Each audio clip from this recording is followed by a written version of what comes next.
Bonsoir, chers dormeurs éclairés.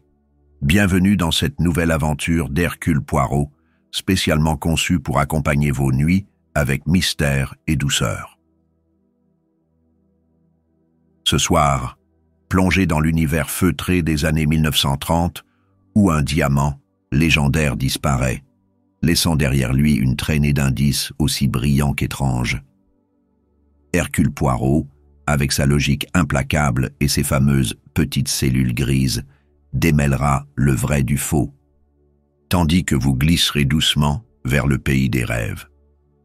Installez-vous confortablement, respirez profondément et laissez-vous bercer par cette enquête où chaque détail compte. Bonne nuit et que le mystère vous berce jusqu'à l'aube. L'étoile. De l'Ouest, un diamant bleu mythique est volé lors d'une réception londonienne. Le bijou, propriété de Lady Yardley, disparaît sous haute sécurité, semant la consternation. Hercule Poirot, sollicité par l'assureur, découvre une machination impliquant des sosies, des lettres anonymes et un passé trouble lié à une comtesse russe. Entre fausses pistes et révélations, Poirot déjoue le stratagème, révélant un coup monté par la propre victime pour échapper à un chantage. L'histoire mêle suspense feutré et psychologie, typique du style Christie, avec une résolution où la logique triomphe de l'apparence.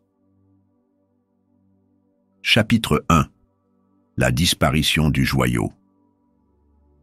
La soirée battait son plein au manoir Yardley, une demeure gothique aux tours élancées dominant la lande du Devonshire.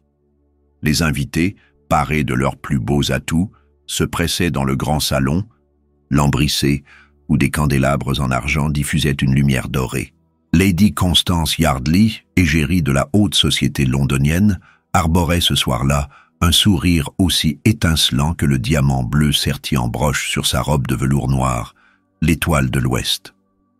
Une pierre légendaire, héritée de sa famille, dont on murmurait qu'elle portait malheur à quiconque la possédait.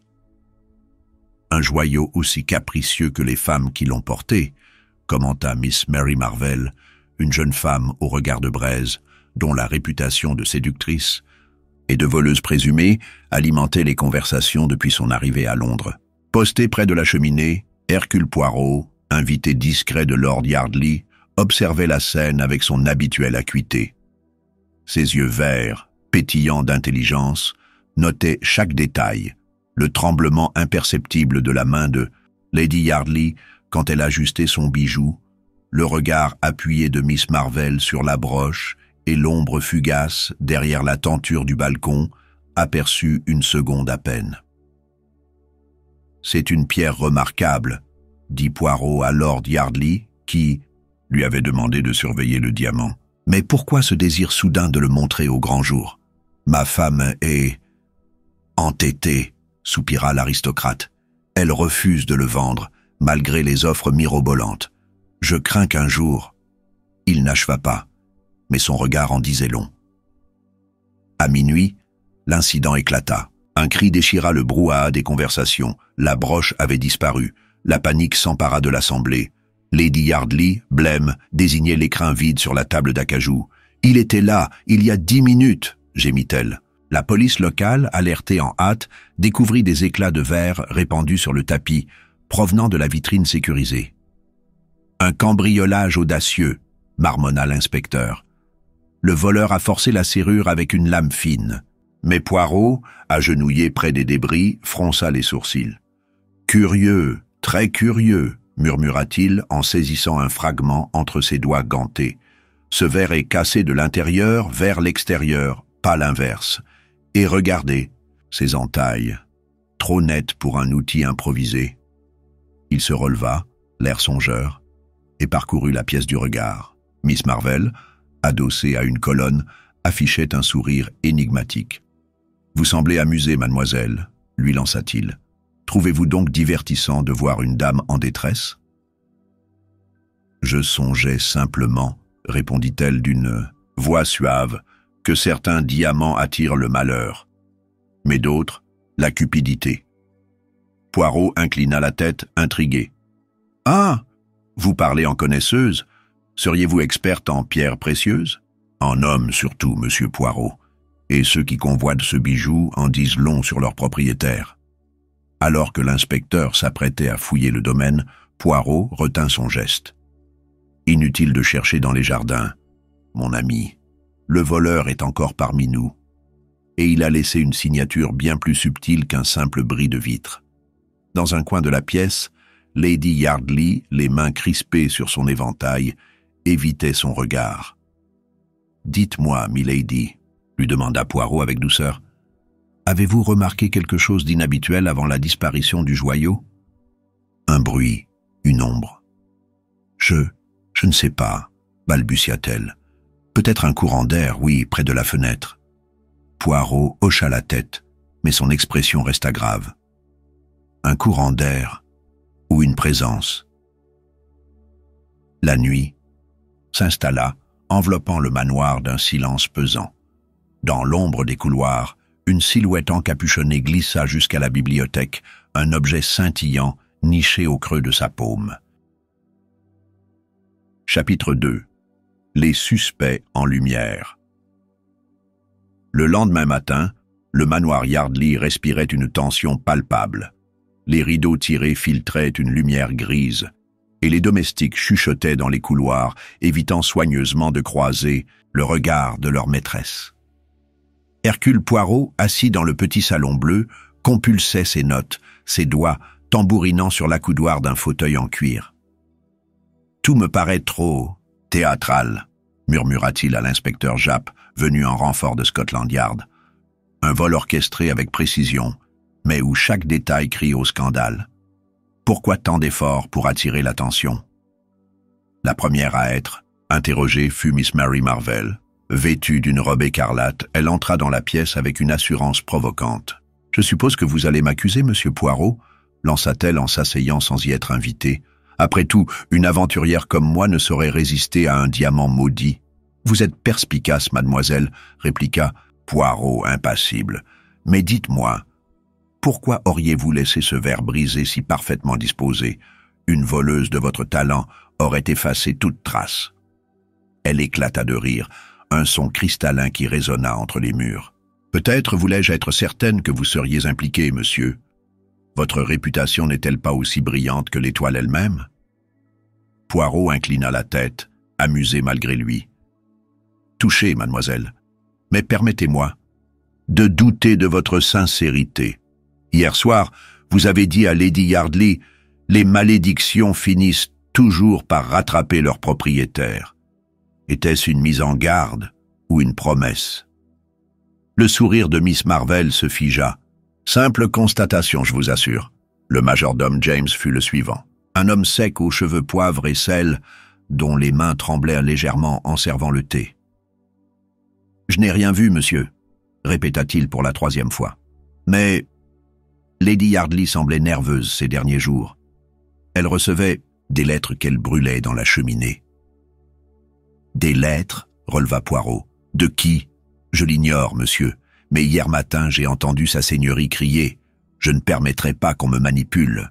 L'après-midi, Poirot visita les écuries, où un palefrenier lui confia avoir aperçu une silhouette masculine rôder près de la fenêtre du salon à minuit.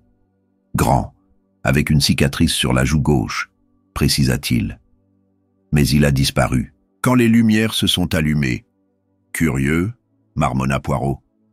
Aucun invité n'avait de cicatrice, à moins que... De retour dans le hall, il examina la vitrine une fois de plus. Pourquoi briser la vitre alors que la serrure est intacte? S'interrogea-t-il à voix haute. À moins que... Son regard s'arrêta sur un détail, une minuscule tache de boue sur le rebord de la fenêtre, d'une teinte inhabituelle pour la région. « Japp !» appela-t-il. « Faites venir le jardinier. Et dites-moi, avez-vous remarqué si Lady Yardley portait des gants hier soir ?» L'inspecteur secoua la tête. « Non, mais... » « Exactement, » coupa Poirot. « Une femme aussi coquette ne se priverait pas d'exhiber ses bagues. Or, hier, elle n'en portait aucune. Pourquoi cacher ses mains, je me le demande. » Alors que le soleil déclinait, une nouvelle découverte bouleversa l'enquête. Dans la chambre de Lady Yardley, sous un coussin du divan, gisait une paire de gants maculés de la même boue que celle de la fenêtre. « Mon Dieu !» souffla Lord Yardley en les découvrant. « Constance, que signifie ceci ?» Mais sa femme, les yeux rougis, se contenta de murmurer « Je ne sais pas, je ne sais plus. » Poirot, les mains croisées derrière le dos, contempla le jardin plongé dans l'obscurité. « Les apparences sont des menteuses, mon ami, dit-il à Japp. Et parfois, celui qui semble fuir la lumière est celui qui la craint le plus. » Chapitre 3. La lettre anonyme. La pluie tombait drue sur Londres, noyant les rues de Mayfair sous un voile grisâtre. Dans le bureau de Poirot, situé au-dessus d'une boutique de curiosités, l'air sentait le café fort et le papier ancien. Le détective, assis à sa table en acajou, fixait une enveloppe sans timbre ni adresse, déposée à l'aube par un commissionnaire anonyme. À l'intérieur, un message griffonné à l'encre violette. « L'étoile de l'Ouest n'est pas perdue. Cherchez la femme aux deux visages. » « Deux visages » répéta Poirot en tapotant ses lèvres du bout des doigts. Un jeu de miroir, peut-être? Ou une allusion à une dualité plus profonde? Son compagnon, le capitaine Hastings, fronça les sourcils. « Vous pensez à Lady Yardley et à sa sœur jumelle, dont le majordome a parlé? »« Exactement, mon ami. Mais pourquoi cette lettre arrive-t-elle maintenant ?» Poirot se leva et arpenta la pièce, ses chaussures claquant sur le parquet. « Les coïncidences n'existent pas, Hastings. Quelqu'un veut nous guider ou nous égarer. » Le lendemain, il se rendit chez Bloxham, un joaillier de Bond Street, dont le nom figurait dans les registres des Yardley. « Je cherche un diamant bleu, » expliqua-t-il au propriétaire. Un homme replé aux lunettes cerclées d'or. Une réplique de l'étoile de l'Ouest, peut-être? Bloxham pâlit. « Comment savez-vous cela? » « Disons que je suis un ami de la famille Yardley. »« Alors? » « Il y a 3 jours, un homme est venu. Il portait un monocle et une canne à pommeau d'argent. Il voulait vendre une copie de l'étoile. J'ai refusé. Le marché est inondé de faux depuis le vol. Décrivez-le. Grand, la quarantaine, une cicatrice sur la joue gauche et une voix étrange, comme étouffée. Poirot tressaillit. La cicatrice mentionnée par le palefrenier. A-t-il dit où il l'avait eue? Non, mais il a laissé tomber ceci. Bloxham tendit un bouton de manchette en nacre, gravé d'un M entrelacé. Intéressant, murmura Poirot. De retour au manoir Yardley, il interrogea à nouveau Lady Constance. « Reconnaissez-vous ceci ?» demanda-t-il en lui montrant le bouton. Elle blêmit.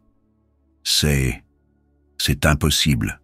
Pourquoi? » Parce que ce motif, c'était le monogramme de ma sœur, Marguerite. Elle est morte il y a 10 ans. Poirot sentit un frisson le parcourir. Vraiment?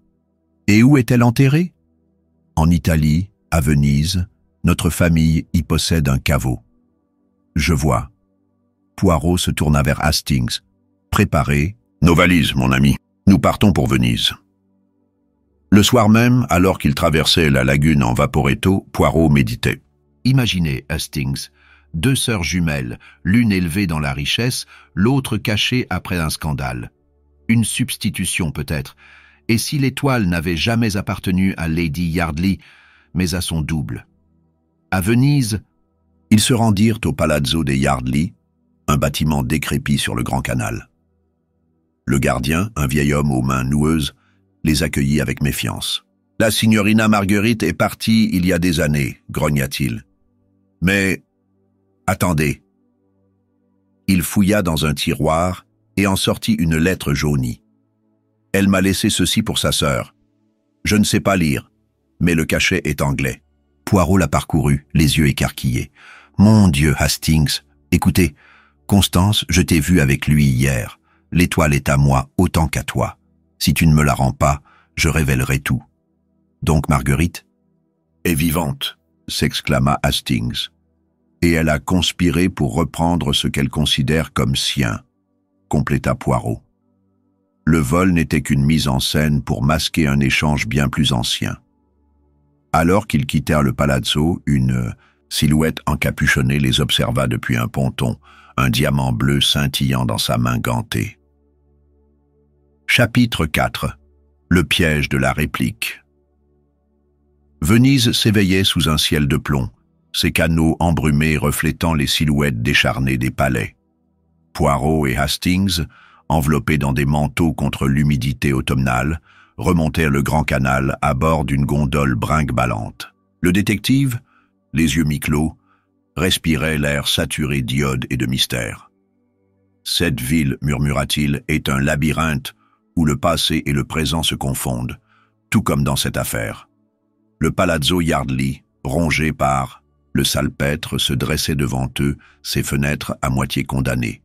Sur le seuil, une femme les attendait, drapée dans une cape noire qui dissimulait son visage. « Vous êtes perspicace, monsieur Poirot, » dit-elle d'une voix rauque, « mais êtes-vous prêt à affronter la vérité ?»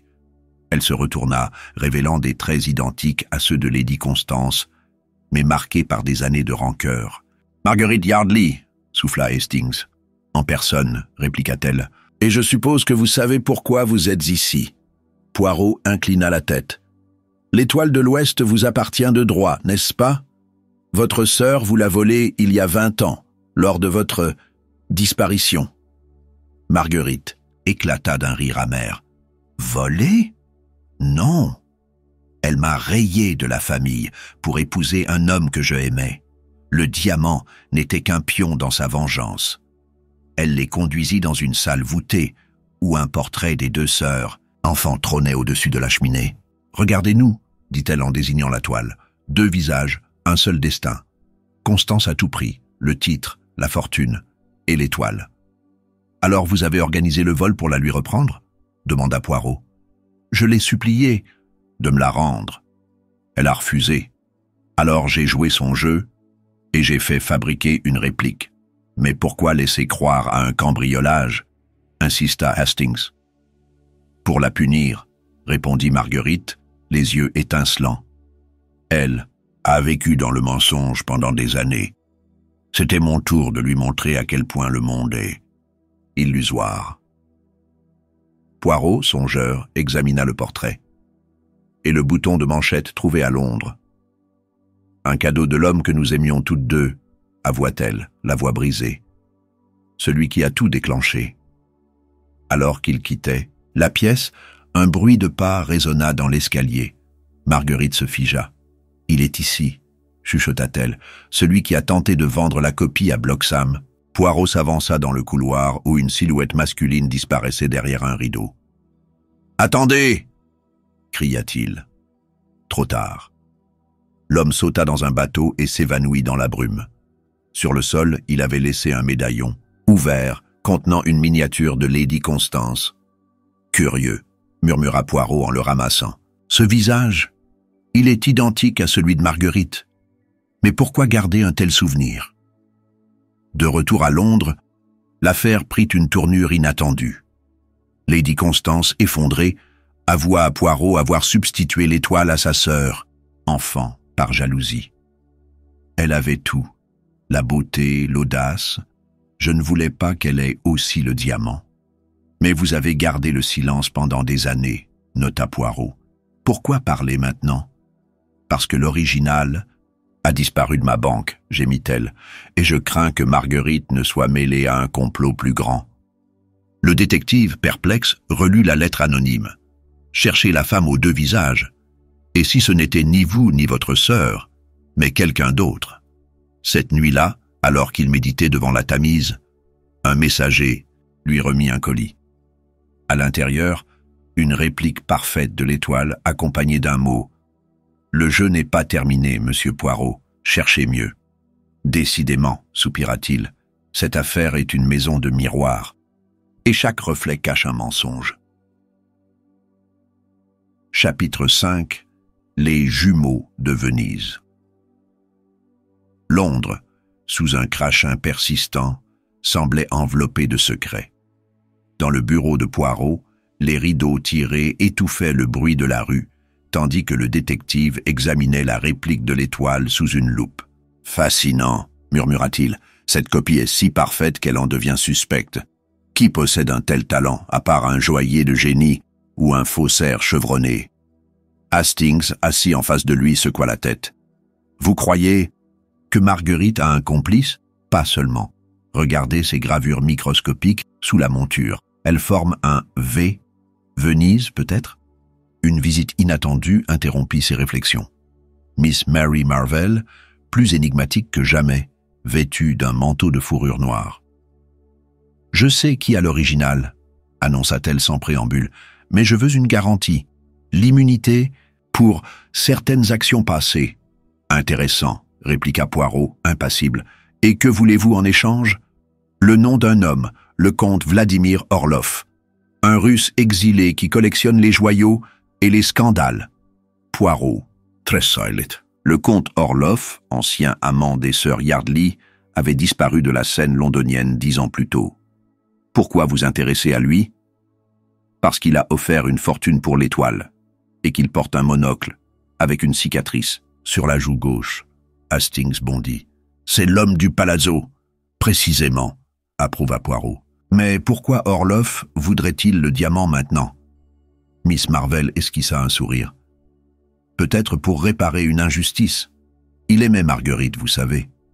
Et Constance le lui a pris, comme elle a pris l'Étoile. Poirot la congédia d'un geste, l'esprit en ébullition. Venise, Orlov, les jumeaux. Tout se tient, Hastings. Mais où est la vérité? Le lendemain, ils embarquaient pour Douvres, munis d'une lettre de Bloxham adressée à un confrère, vénitien, un certain Stefano Moretti. Un homme discret avait prévenu Bloxham. Il travaille pour les collectionneurs les plus puissants et les moins scrupuleux. À Venise, le canal de la Giudecca les mena devant une boutique minuscule, nichée entre un atelier de masques et une échoppe d'antiquités. Moretti, un vieillard aux doigts tachés d'encre, les accueillit avec un mélange de curiosité et de méfiance. « Vous cherchez l'Étoile ?» demanda-t-il en italien. « Beaucoup l'ont cherché avant vous. Nous savons qu'Orlov l'a acheté, » insista Poirot. « Quand ?» Moretti soupira. « Il y a 3 ans. Il a payé en lingots d'or et m'a fait jurer le silence. Mais... » Il hésita, puis sortit un registre poussiéreux. « Regardez la date, le 12 octobre 1918, le jour où Marguerite Yardley a disparu. » Poirot sentit un frisson le parcourir. Ainsi, Orlov a financé sa fuite en échange du diamant. Mais pourquoi le réclamer maintenant? Parce que le comte est mourant, intervint une voix derrière eux, et il veut rétablir la vérité avant de partir. Sur le seuil se tenait une femme masquée, drapée dans une cape écarlate. Je suis Louisa, la servante d'Orlov. Il vous attend à la Sea d'Oro, s'il vous reste assez de temps. La demeure du comte, un palais délabré sur le Grand Canal, sentait le renfermé et le regret. Orlov, alité, leur fit signe d'approcher. « L'Étoile, elle est ici, » chuchota-t-il, la voix rauque. « Mais elle appartient à Marguerite. Je n'ai été que son gardien. »« Pourquoi ce double jeu ?» demanda Poirot.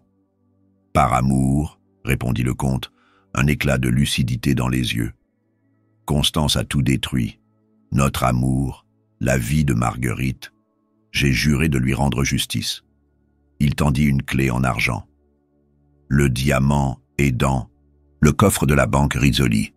Mais méfiez-vous, d'autres convoitent ce secret. Alors qu'ils quittèrent la chambre, un bruit sourd retentit. Orlov venait de rendre son dernier soupir. De retour à la banque, Poirot exigea d'ouvrir le coffre. Le directeur, pâle, s'exécuta. À l'intérieur, rien. Seulement un parchemin. L'étoile brille là où les cœurs se brisent. Cherchez à Londres, sous les yeux de ceux qui mentent. Encore une énigme, s'exclama Hastings. Non, mon ami, sourit Poirot. Un aveu, le diamant n'a jamais quitté l'Angleterre, et son gardien est bien plus proche que nous le pensions. Chapitre 6. La confession. Le manoir Yardley, sous un ciel d'orage, paraissait plus sinistre que jamais. Les invités, partis depuis des jours, avaient laissé derrière eux un silence pesant, seulement rompu par le tic-tac lancinant de l'horloge du hall. Hercule Poirot, assis dans la bibliothèque, relisait les lettres de Marguerite, tandis que Hastings, près de la fenêtre, observait les éclairs déchirer la nuit. « Vous croyez vraiment que le diamant est ici ?» demanda-t-il. « Après tout, ce temps, où mieux cacher un secret que sous les yeux de tous ?» répliqua Poirot en caressant sa moustache. « Orloff a dit « Là où les cœurs se brisent, et qui souffre plus que ceux que l'on croit coupables ?» Soudain, un cri perçant résonna dans les étages. Les deux hommes se précipitèrent vers la chambre de Lady Constance. La porte entr'ouverte laissait voir la pièce sans dessus, dessous, tiroirs renversés, miroirs brisés, et Lady Yardley, effondrée près de la cheminée, serrant un portrait de sa sœur contre sa poitrine. « On a fouillé partout, » sanglota-t-elle, « mais il n'est pas là. »« Qu'avez-vous perdu, milady ?» demanda Poirot, les yeux fixés sur un coffret ouvert, vide, posé sur la coiffeuse. « Des lettres, des souvenirs. Et ceci ?» Il désigna le coffret orné d'un M gravé. Elle pâlit. C'était à Marguerite. Poirot s'accroupit, examinant les débris de verre. Curieux, ces éclats sont récents, comme ceux de la vitrine. Et regardez le tapis, pas une trace de boue malgré la pluie. Hastings comprit. L'intrus était déjà dans la maison. Le majordome James, attiré par le bruit, apparut sur le seuil. « Que se passe-t-il, monsieur ?»« Dites-moi, James, » commença Poirot d'une voix douce. « Où étiez-vous il y a 1 heure ?»« Dans les cuisines, monsieur. Je préparais du thé pour sa seigneurie. »« Vraiment ?» Poirot s'approcha, notant une égratignure fraîche sur la main du domestique. « Et vous souvenez-vous de la cicatrice de l'homme qui a tenté de vendre la copie à Bloxham ?»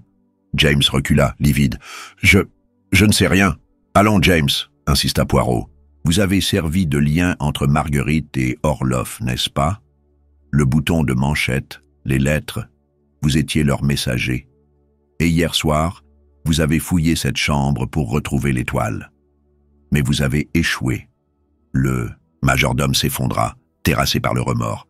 Elle m'avait promis que ce serait facile. Qui? Marguerite? Non. Mary Marvell. Poirot échangea un regard avec Hastings. Continuez. Elle m'a approché à Londres il y a des mois. Elle savait tout sur les sœurs, sur Orloff. Elle voulait le diamant pour elle-même. Elle m'a dit que si je l'aidais, elle épargnerait Lady Constance. Et vous l'avez cru? J'avais peur, hurla James. Peur que le scandale ne détruise cette famille. Poirot hocha la tête. Ainsi, Miss Marvell manipule les pions depuis le début. Mais pourquoi? Alors qu'ils interrogeaient James, un bruit sourd retentit dans le couloir. Poirot se rua vers la source. La porte du grenier, verrouillée de l'intérieur, d'où provenait une lueur bleutée. Hastings allait chercher le passe. À l'étage, ils découvrirent une pièce secrète, éclairée par une lanterne. Au centre, sur un piédestal de velours noir, trônait l'étoile de l'Ouest, à côté d'un masque de carnaval. Vénitien et d'un poignard ensanglanté. « Mon Dieu !» murmura Hastings. « C'est le symbole d'une vengeance, » compléta Poirot. « Mais de qui ?» Soudain, une silhouette bondit des ombres. Louisa, la servante d'Orloff, le visage déformé. Par la haine. « Vous êtes trop tard !» cria-t-elle en brandissant le poignard. « L'étoile appartient à ceux qui ont souffert. » Poirot, calme, s'interposa. « Vous n'êtes pas Louisa, mais Marguerite elle-même, n'est-ce pas? Le comte vous a aidé à simuler votre mort, et vous avez pris l'identité de sa servante pour récupérer le diamant. » La femme éclata d'un rire dément. « Vous ne comprenez pas. Constance a tout volé. Mon amour, ma vie. Elle méritait de payer. Et le meurtre d'Orloff, un accident, hurla-t-elle. Il voulait trahir notre plan. » La lutte fut brève. Alors que Marguerite s'apprêtait à frapper, un coup de feu retentit. Mary Marvell, surgie de nulle part, tenait un revolver fumant. « Désolé, chère, ricana-t-elle. Mais l'étoile m'appartient maintenant. » Poirot, impassible, sortit une paire de menottes. « Je crains que non, mademoiselle. Votre complice James a parlé, et Scotland Yard sera là d'une minute à l'autre. » Mary, pâle, recula vers la fenêtre. « Vous ne pouvez pas me priver de ça. J'ai tout orchestré. Le vol, les lettres, la substitution. Oui, acquiesça Poirot. Mais vous avez oublié une chose. Les diamants, comme les mensonges, finissent toujours par refléter la vérité. » Alors qu'elle tentait de fuir, un éclair illumina la pièce, révélant un détail troublant. Le masque de carnaval portait une inscription en russe, signée V.O. Vladimir Orlov. « Curieux, » murmura Poirot. « Très curieux. » Chapitre 7. La vérité sous les étoiles. La pluie avait cessé, laissant place à une nuit étoilée qui enveloppait le manoir Yardley d'un voile glacé. Dans le grand salon, Hercule Poirot, entouré de Lady Constance, de Miss Marvel menottée et d'un inspecteur Japp médusé, contemplait le masque de carnaval posé sur la table. « Ce n'est pas un simple accessoire, » déclara-t-il. « C'est une signature. Vladimir Orlov ne l'a pas signé par hasard, mais pour désigner son véritable héritier. »« Son héritier ?» répéta Japp. « Mais le comte est mort. » « Vraiment ?» répliqua Poirot. Ou a-t-il simplement laissé croire à sa mort pour manipuler les événements? Il se tourna vers Mary Marvel, dont le sourire bravache s'était effacé. « Vous avez joué un rôle exquis, mademoiselle. Séduire Orlov à Monte-Carlo, gagner sa confiance et lui voler ses secrets. Mais pourquoi? Vous ne comprendrez jamais, cracha-t-elle. Ce diamant, il représente tout ce que les Yardley m'ont pris, leur arrogance, leur pouvoir. Non, la coupa Poirot. Vous l'avez fait par ambition. Orlov vous a promis la lune, mais vous avez compris que l'étoile valait bien plus que ses promesses creuses. » Un silence pesant s'installa. Lady Constance, tremblante, murmura « Et Marguerite, où est-elle » Poirot soupira. « Elle a fui, mais pas avant d'avoir accompli sa vengeance. Le scandale éclabousse votre nom, et l'étoile est perdue, en apparence du moins. » Il saisit le masque et désigna l'inscription. « V.O.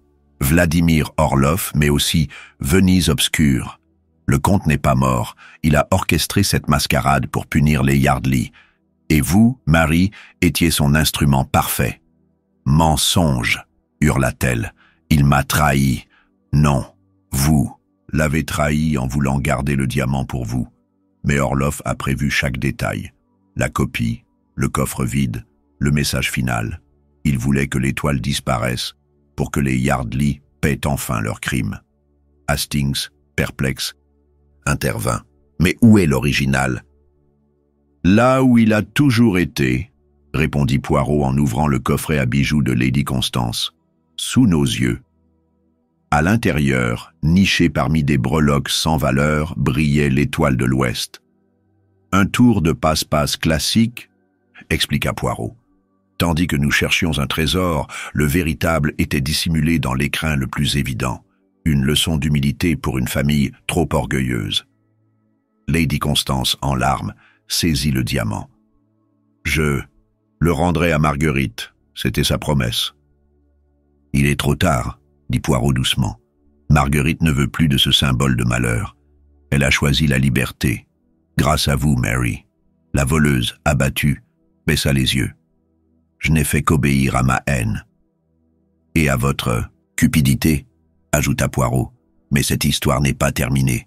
Orlov court toujours, et il reviendra. » Alors qu'on emmenait Mary, un courrier arriva, posté de Venise. « Cher monsieur Poirot, l'étoile a accompli son destin. Les Yardley ont souffert, et justice est faite. Quant à moi, disons que les fantômes savent se faire oublier. » V.O. Poirot, songeur, rangea la lettre. Le rideau tombe, Hastings, mais le théâtre reste. Dehors, une silhouette encapuchonnée observait le manoir, un monocle étincelant à son œil gauche. Chapitre 8. La résolution immaculée. Londres s'éveillait sous un brouillard dense, étouffant les ruelles de Whitechapel comme un linceul. Dans son bureau de Soho, Hercule Poirot, les mains jointes sous le menton, fixait une carte postale, de Venise, postée la veille.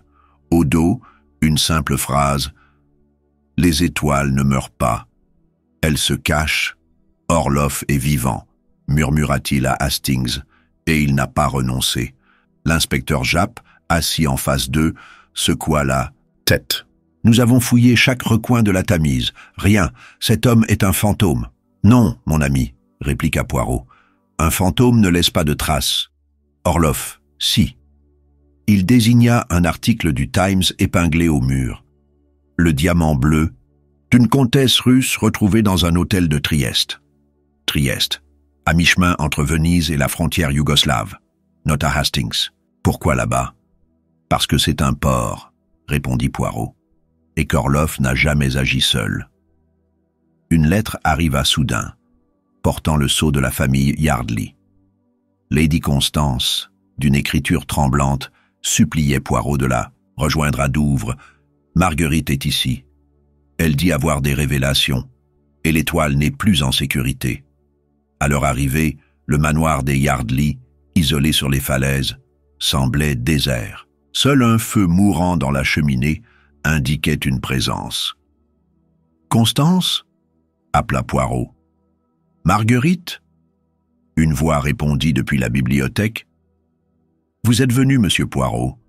Je savais que vous comprendriez. » Marguerite, vêtue de deuil, se tenait devant la fenêtre, l'étoile à la main. « Vous vous trompez sur Orloff, » dit-elle. « Il ne cherche pas à nous punir, mais à sauver ce qui reste de notre honneur. »« Vraiment ?» répliqua Poirot. « Alors pourquoi avoir tenté de le tuer ? Parce qu'il voulait détruire le diamant, » cria-t-elle. « Il disait que tant qu'il existerait, notre famille serait maudite. Mais je refuse de le laisser effacer notre histoire. » Hastings, examinant la pièce, remarqua un coffre ouvert sous le bureau. « Poirot, regardez ça. » À l'intérieur, gisait un journal intime, daté de 1902. Les pages décrivaient en détail la substitution des jumelles, ordonnée par leur père pour protéger Marguerite d'un mariage arrangé. « Il a menti à tout le monde. Même à nous, » chuchota Marguerite, et Constance a gardé le secret par loyauté, jusqu'à ce que la cupidité prenne le dessus, ajouta Poirot. Elle a gardé l'étoile et vous a rayé de sa vie, mais Orloff savait la vérité. Et il a juré de rétablir l'équilibre. Un bruit de pas résonna soudain dans l'escalier. « Trop tard, Poirot !» ricana une voix d'homme. « L'étoile m'appartient. » Vladimir Orloff, le visage masqué, par un foulard, entra dans la pièce, un revolver à la main. « Vous auriez dû me laisser mourir en paix, » dit-il à Marguerite. « Maintenant, je vais achever ce que j'ai commencé. » Poirot, calme, s'interposa. « Vous n'êtes pas un assassin, comte. Vous êtes un romantique, et vous aimez encore Marguerite. »« Taisez-vous » hurla Orloff. « Vous ne savez rien. »« Je sais que vous avez sauvé sa vie à Monte-Carlo, » continua Poirot. « Que vous avez falsifié sa mort pour la protéger, et que vous avez utilisé Mary Marvel pour punir les Yardley. Mais le véritable ennemi n'est pas ici. » Il désigna le journal. « C'est l'héritage lui-même. Cette famille est pourrie jusqu'à la moelle, et seul un sacrifice peut la purifier. » Orloff, tremblant, baissa son arme. « Alors, que proposez-vous ? » « Donnez-moi le diamant, » dit Marguerite. « Je le rendrai à son lieu de naissance, les mines de Golconde. Qu'il y reste à jamais perdu pour les hommes. » Un long silence suivit. Finalement, Orloff hocha la tête. « Faites-le, et que cette malédiction finisse. » Le lendemain, à l'aube, Poirot regardait le bateau emportant Marguerite et l'étoile vers les Indes. « Croyez-vous qu'elle reviendra ?» demanda Hastings. « Non, » répondit-il. « Mais elle aura enfin la paix. Et les Yardley aussi. » Alors qu'ils rentraient à Londres, une enveloppe glissa sous la porte de leur bureau, un billet de Venise signé V.O. et une phrase « Les fantômes ne cherchent pas la vengeance, ils cherchent le pardon. » Poirot sourit. « Et ainsi se termine l'aventure, Hastings.